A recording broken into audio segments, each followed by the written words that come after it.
Hi, my name is Dr. HANS. In 2000, I received my MD, started on a path of internal medicine and infectious diseases. And in 2017, my little guy was diagnosed with SYNGAP1 syndrome, and I became a rare disease advocate. In 2021, I joined industry to work on rare diseases as much as possible. And I love talking about rare diseases, wish I had more time to talk about rare diseases. Today, I'm going to talk about severe adverse reactions to vaccines. Because in fact, that is a rare disease. Just to give you background, I practiced internal medicine, infectious diseases for over 20 years, and I'm really straining my memory to come up with 2 examples in 20 years of what I would call severe adverse reactions. And I gave a ton of vaccines because I also had a travel clinic. So, Hep A, typhoid here, every flu season begging people to get their flu vaccine. And despite this, I can think of 2 examples. And the punchline is, I love vaccines. I have this little daydream of where I'm in heaven and there's an auditorium and 3 lecterns. At the first lectern are, the vaccinologists, right? Lady Montagu bringing smallpox from the Ottoman Empire, Pasteur and Maurice Hilleman. At the second lectern is the hygienists, right? So Joseph Lister, Semmelweis, John Snow, and the Broad Street Pump. And at the third lectern are the antimicrobials. You're talking about Alexander Fleming, the discoverer of penicillin, Paul Ehrlich and the magic bullet, and von Behring with passive immunotherapy. And they're going to have a battle royale to see who has had the greatest impact to alleviate human suffering. Going to give a gold, silver, and bronze medal. And, I want to hear that argument so bad. And the vaccines, I think they get the silver behind the hygienists. Maybe I'm wrong.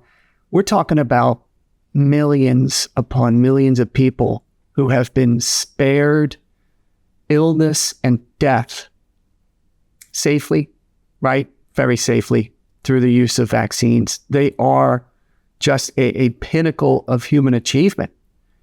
And I don't like them being undermined. I really don't. At the same time, I get a little annoyed with the vaccines are perfect, crowd. You're a bit tone deaf to certain events, right? Swine flu back in the 70s and that sort of thing. Just more to my liking than vaccines is personalized medicine. The idea that you give the right medication at the right dose at the right time to the right patient. And that's how we should handle vaccines. For the new mother going back to Nigeria to visit family, bringing in a 3-month-old and wanting yellow fever vaccination, for me, it's like, no, please put off your trip. I can't do this. Your kiddo is like going to be 4 months old and we're not interested in seeing what can happen. It's contraindicated to give a child that young the yellow fever vaccine. And the yellow fever vaccine is incredibly safe for the right patient. And that's what it is for every vaccine. And really the vast majority are incredibly safe. So the 2 examples that I would give from my own practice are one patient I can recall having Guillain-Barré syndrome after the flu vaccine. And it was nightmarish in the sense of, coming in each day and asking, can you wiggle your toes? Can you bring it up to you? Can you push down on the gas pedal, and assessing their strength? And they slowly recovered and went off to the rehab and presumably recovered completely. You never really get to close the loop. Or at least I didn't at that time. This is 25 years ago. And the second one is a person where the needle actually hit their bursa. A bursa is almost like this gelatinous pillow that protects tendons as it slides past hard points of bone. And you've probably heard of bursitis, right? And it looked horrific. I mean, the person's shoulder was totally blown up red. Another provider thought they had cellulitis and overlying skin infection, but it was all just from the bursa getting hit, leaking out this gelatinous fluid And on MRI, it just looked like sheer misery. Now, that's incredibly rare, and it's a mechanical complication. If I get a vaccine, I'm always putting my hand on my hip so that the arm comes off the body and the bursa slides up. And 9 times out of 10, the person giving the vaccine is like, could you put your arm against your body, please? And I'm like, no. And if you want me to pull rank, I will. And if you want me to walk out, I will. So that's my little tip and how I'm trying to avoid that. But otherwise, the severe reactions are incredibly rare. Vaccines are not perfect though, right? I mentioned the swine flu back in the 70s. I mentioned the Guillain-Barré that we know happens with the flu vaccine. It's less frequent than Guillain-Barré with the flu. So on balance, it works out statistically speaking. You know, back in, 2009, there was the pandemic flu that went around, and you got to hear about cases of narcolepsy, particularly in Scandinavia. And this hit me hard because it was like teenagers, and you picture someone, this little teen getting ready for their piano recital and, excited. Maybe they're getting ready for their learner's permit and they have narcolepsy. I'm talking about just flat out at any point in time in class, going downstairs, not going to drive. And, I did not get a personal story. And so your imagination went a little wild on the human impact there. But these things happen. Long vax, I believe it. We know it happens. The fact is that we need to study these more, right? So this is the pandemic vaccine and the narcolepsy I just mentioned. There certainly is long vax with the messenger RNA, and it's terrible to hear about. It's incredibly infrequent, but these things do happen. There needs to be an effort to study the immune system the way we do the brain, the way we did the Human Genome Project, because otherwise these insidious, really crazy accusations against vaccines take root and grow. And we see what's happening, in the United States with measles transmission. Originally, it was Texas and New Mexico. Now we're talking about South Carolina and outbreaks. And young children die from this. Is it manslaughter when a parent doesn't vaccinate their child? No. I have an opinion. I think everybody should be vaccinated against measles, mumps, rubella going into a public school. No religious exemption. This is a part of God's creation. I'm not sure where you're coming from, but a school system of an adequate size has got that one kid who's been, blighted by cancer. They're in recovery. Their immune system stinks. They can't protect themselves. And that's what we're there for, right? The little kid who's got an autoimmune illness, they're on immunosuppressants. Otherwise, their eyes are blurry, their joints act up, they can barely get out of bed, and they're not happy, right? We're there to protect them. Our healthy kids get vaccinated and protect the community. So I am absolutely pro-vaccine, and I'm also pro-personalized medicine. So to express myself on autism and vaccines, it's just a lot of hogwash. I mean, it just doesn't make any sense. Even before my son was born, what caught my eye was a paper in the New England Journal of Medicine where these brave autism patients and their loved ones signed them up to be brain donors should the unthinkable happen, right? They pass away in a car accident. They drown. Whatever it might be, they would donate their brain to science so that scientists could have a close look and see, what is potentially different about the brain of a patient with autism. And they found these little patches of disorganization pretty consistently in these patients with autism. And to me, even before I had a sort of skin in the game of a child affected by autism, this really resonated with me.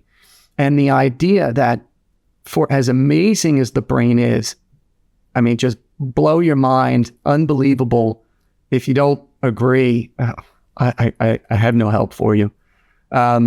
Just as, and maybe a notch higher in complexity, is building it. The blueprint, all the embryology that goes into it is just flabbergasting. It's dumbfounding, and it has to get done right. So here, at least, we're saying to ourselves that in the development, in utero, prenatal, sure, the brain continues to develop through adolescence and so forth, but this is major. This is a, laying the foundation to a house event. The foundation in utero is perturbed, and that's why genes play such a huge role in autism. My own son was SYNGAP1, CDKL5, all the hundreds of genes now known to cause the neurodevelopmental disorders also associated with autism are behind this. And for me, at least, I try to think of, so I try to look at this diagram in terms of, DNA critical for brain development, RNA and protein expression, are the cells getting to the right spot, the circuitry involved, ultimately resulting in an autistic phenotype.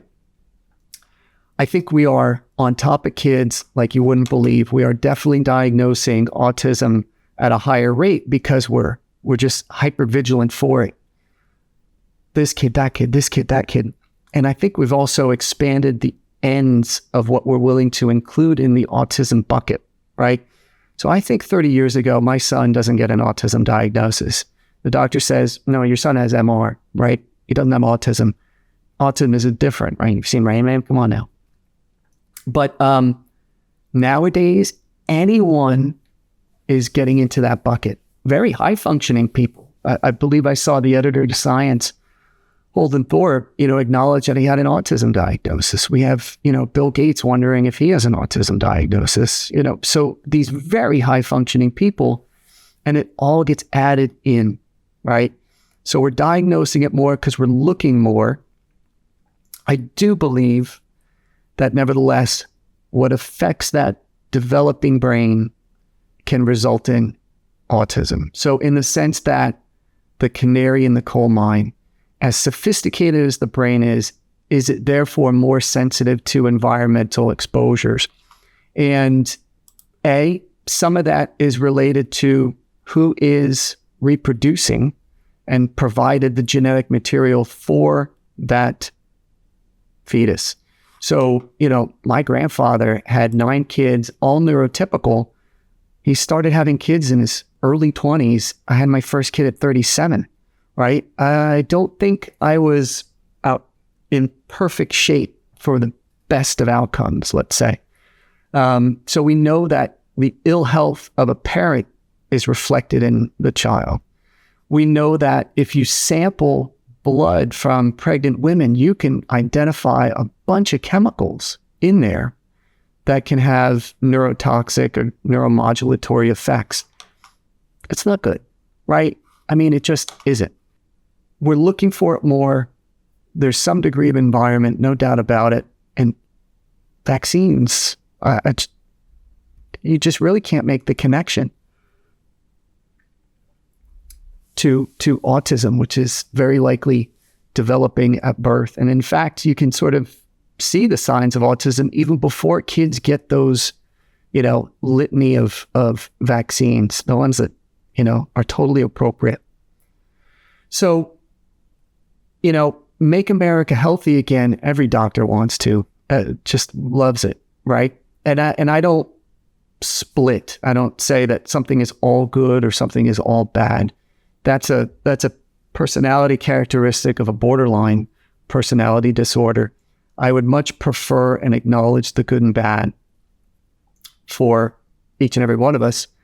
And MAHA has a great message in the sense of, exercise, get outdoors, and nutrition and so forth. I abhor the American cereal Ono. I hate it. I found a box of Trix in the pantry about 6 months ago, and I had a cow. I mean, all the additives, all the artificial sugars and sweeteners and colors and whatever else, it's just not natural, people. I mean, really. And then you send a kid off to school where they're supposed to sit still for 6 hours, and the lunches, I guess, sodas, right? So I'm totally on board, and it looks as if Maha, to a degree, has lost its nerve in enforcing this stuff, which is unfortunate. But nutrition needs a significant overhaul. I myself am trying to read the nutrition labels for the past few months because I got to, let's say, tweak my diet a little bit. And it's scary, right? You look at a soup and it has, 48% of the daily sodium intake in like a third of a cup. You're like, I'm going to eat twice that amount and my blood pressure is going to go through the roof. So we've got to make healthier choices, and Maha's, hitting the nail on the head there. GLP-1s, look, by hook or by crook, I would support the obese in trying to lose weight. It's not easy. You've got a thermostat trying to keep you at that weight, and you've got to change it. Maybe it's gastric bypass. If you're lucky enough that diet and exercise will work, fantastic. But I hope you can lose that weight any way possible. And, the DHHS just added Duchenne's muscular dystrophy and metachromatic leukodystrophy to the newborn screening panel. Fantastic. Thank you so much. Seriously. But back off on the vaccine stuff. And what I originally wanted to do a month ago was talk about hepatitis B vaccine. I realized that there's been, sort of a widened, field of anger from Maha on other vaccines. I'm not going to go into great detail because I really like those vaccines. I love the hepatitis B vaccine, and I'll tell you, it has made a huge difference for human health in the world. The fact is that the first peoples of Alaska had hepatitis B sort of embedded in their community. It was being passed on to newborns and young children. And teenagers would develop liver cancer and die. I can't think of anything more heartbreaking. And the Public Health Service really dove into action, got everybody vaccinated, got, HBIG into the kiddos that were exposed to infected moms, and essentially eliminated hepatitis B transmission, eliminated the event, the horror of hepatocellular carcinoma in these teens. And it's just fantastic. I mean, they all deserve awards. There ought to be a statue to the whole program in Anchorage, right? I mean, to have your name on this paper, to be a part of that program, you've saved so many lives, it's not even funny. Now, when it comes to hepatitis B, I will talk about my own experience, and that's, 20 years ago now, 2005, my wife and I got engaged. I'm in the basement of the Lowry building on the Beth Israel Deaconess campus. And I seriously remember this because, you share the news. Hey, I got engaged. Yeah, I duped somebody into agreeing to marry me, blah, blah, blah. And one of the professors, one of the faculty who studied hepatitis viruses, said, "Oh, are you guys going to start a family, you think?" "Yeah, we love kids, etc. Will you get the hepatitis B vaccine at birth?" And it's like, I haven't gotten that far. I haven't thought about it. What's your opinion? And they were like, it's just there for a checkbox. And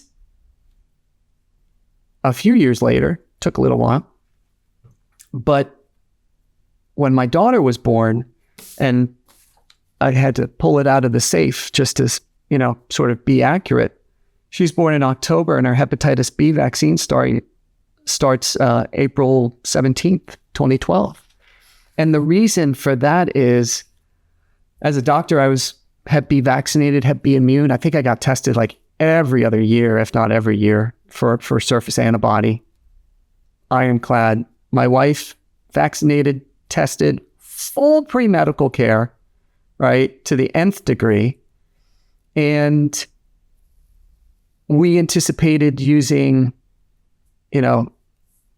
being the child care team and any babysitting, anybody coming into the house. We knew everybody coming into the house. We knew they were Hep B immune because our babysitters were Northeastern University nursing students. So they were absolutely vaccinated and protected. And with all that in mind and no plan to use daycare, I can't, in that room at that moment when your child is born and you suddenly say, I will die for you. I will die to protect you. And the charge nurse comes over and is like, can I stick your baby with a needle? And it obviously embellishing, but that's how jarring it is. No, you can't stick my baby with a needle. She's mine and I will protect her. And I will follow up with you later. How's that sound? And the fact is, they could have, done a visiting nurse and developed a relationship with us. But here it is. We want to give it. And I'm sorry, but medicine is a sales industry, right? It's what it is. It's what it's become. It's what it's been. And if you're going door to door, you don't knock at 11:30. You don't knock at 2 a.m. And when my baby just came out and I just cut the cord with tears in my eyes, you don't come at it with a needle. Come on. Really? I have to explain this to you? Really? And I think, health policy decision makers, they lost the room when it came to Hep B. It's a phrase, you hear about sports coaches losing the room. They could be great and they're giving the best advice and it would work, but the team isn't buying it and they got to go. So I can understand that there's that recoil right around the Hep B vaccine. It's been fantastic and it shouldn't be allowed to undermine the message that it is safe. There's no doubt about it. But where is the personalized medicine, right? We went with 6 months later because there was this inkling we might use daycare. I wanted her protected going in. It was time. You shouldn't necessarily put it off until 4, 6, 10, 12, whatever it is. You don't know what can happen. And it is perfectly safe. So put it into the mix when you go to see your pediatrician. The fact is, you have to talk this through with your pediatrician. And now that it's been sort of bumped to this shared decision-making, that's unfortunate in the sense that it's a bit of a, well, you decide with your doctor, sure, but please don't let the doctor turn it to you and say, whatever you want to do is fine. They've got 4 years of medical school, their residency training, their clinical experience and years like that. Feel free to say to them, yeah, but what would you do? Right? Because I tell you exactly what I did. And I would do it over again just like that because I did it with baby number 2 and 3. That's what worked for us. Any woman who doesn't get prenatal care, where the records are unclear, if there's going to be a loss to follow-up, that baby should get a hepatitis B vaccine at birth. There's no doubt about it. These other ones, the one that really breaks my heart is that influenza vaccine. Because you can go to the CDC's webpage, and I don't have it up. Just go ahead and punch in pediatric deaths and the annual count. You're going to see that COVID, it plummeted to 0. But otherwise, it's about 100 kids every year die from the flu. And it also doesn't include those who are devastated by a complication, sort of a encephalitis. There was a case in the New York Times reported a family out on the West Coast, beautiful 4-year-old little girl, not vaccinated. And that's what 90% of these kiddos are who wind up crumping from the flu. I don't know how you go on. It's got to be tough. But the flu vaccine, absolutely. Rotavirus, a diarrheal illness with hospitalization rates for young kids. Do you want your kid to go through that? Meningitis, I tell you, my kiddo, I think was 4, my eldest, and we were at the pediatrician. I said, can she get the meningitis vaccine? They're like, it's due for a while, I don't care. Meningitis is just scary. Limb loss or death or neurologic, catastrophe and disability. Give me the vaccine. I'll pay for it out of pocket. I don't care. RSV, the fact is that we didn't have an RSV vaccine when my little girl was born. And we paid for pezolizumab. She was a preemie. She didn't have lung, illness of the premature, but we wanted to protect her at all costs. So I really hope you have a close relationship with your doctor. You should talk it through. You should know that vaccines are safe and the adverse events that happen to them are incredibly rare. What our leadership should do is study the human immune response in greater detail and spend time on the things that will really help Americans. We should stop lumping autism into one big bucket. We should have ICD-11 granular documentation of the illnesses that affect Americans. There's going to be a study of a vaccine rollout in Africa. Everyone should contribute to that protocol and that study, not just one side trying to, build their own case. It just feeds the fire of argumentation. Many of these questions have been settled. If you need to do it again, take the input of other experts. So please work with your doctor and don't hesitate to email with a question. Thanks very much. Be well.